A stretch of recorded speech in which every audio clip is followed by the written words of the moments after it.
500,000 നോട്ടുകൾ പിൻവലിച്ചതോടെ സംസ്ഥാനത്തെ വൻകിട ഷോപ്പിംഗ് മാളുകളും പ്രതിസന്ധിയിലായിരിക്കുകയാണ്. ഉപഭോക്താക്കൾ സ്വൈപ്പിംഗ് മെഷീൻ ഉപയോഗിക്കുന്നുണ്ടെങ്കിലും കച്ചവടം പകുതിയിലധികം കുറഞ്ഞതായി വ്യാപാരികൾ പറയുന്നു. ആളുകൾ കൂടുതലായി കാർഡുകൾ ഉപയോഗിക്കാൻ തുടങ്ങിയതോടെ സ്വൈപ്പിംഗ് മെഷീൻ പല സമയങ്ങളിലും പ്രവർത്തനരഹിതമാവുകയും ചെയ്യുന്നു. പണമില്ലെങ്കിലെന്താ, ക്രെഡിറ്റ് ഡെബിറ്റ് കാർഡുകൾ ഉപയോഗിച്ച് കച്ചവടം നടക്കുന്നുണ്ടെന്നാണ് ചിലരുടെ വാദം. എന്നാൽ സാധനങ്ങൾ വാങ്ങാൻ കാർഡുകൾ ഉപയോഗിക്കുന്നവർ ഏറ്റവും കൂടുതലെത്തുന്ന വൻകിട ഷോപ്പിംഗ് മാളുകളിൽ പകുതിയിലധികം തിരക്ക് കുറഞ്ഞു. മാളുകളിലെ ഷോറൂമുകളിൽ കാർഡ് ഉപയോഗിക്കാൻ സൗകര്യമുണ്ടെങ്കിലും കൂടുതൽ പേരും പണവുമായി സാധനം വാങ്ങാനെത്തുന്നവരായിരുന്നുവെന്നാണ് വ്യാപാരികൾ പറയുന്നത്. അവശ്യ സാധനങ്ങൾ വിൽക്കുന്ന സൂപ്പർ മാർക്കറ്റുകളിൽ പോലും കച്ചവടം പകുതിയായി കുറഞ്ഞതായി ജീവനക്കാർ പറഞ്ഞു. ക്യാഷിൻ്റെ ഇതിപ്പം 500,000 അതിങ്ങനെ നല്ല ഷോർട്ടേജ് ഇങ്ങനെ വരുന്നുണ്ട്. പിന്നെ ഇപ്പം പൊതുവെ ഇപ്പം കസ്റ്റമേഴ്സ് ഇപ്പം കുറവാണ്.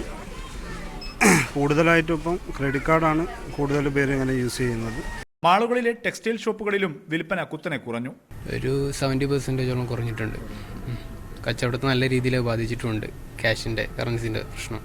ഒരുമിച്ച് കാർഡുകൾ ഉപയോഗിക്കാൻ തുടങ്ങിയതോടെ പല സമയങ്ങളിലും സ്വൈപ്പിംഗ് മെഷീൻ പ്രവർത്തനരഹിതമാവുന്ന സ്ഥിതിയുമുണ്ട്.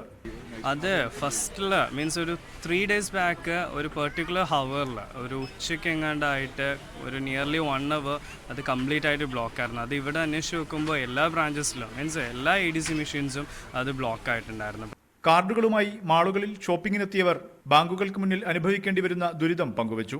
പർച്ചേസിങ്ങിന് ക്യാഷ് കൊടുക്കാൻ ബുദ്ധിമുട്ടുണ്ട്. കാരണം ഒന്നാമത് ബാങ്കിൽ ക്യൂ നിന്നിട്ട് വേണം ക്യാഷ് കളക്ട് ചെയ്യാൻ.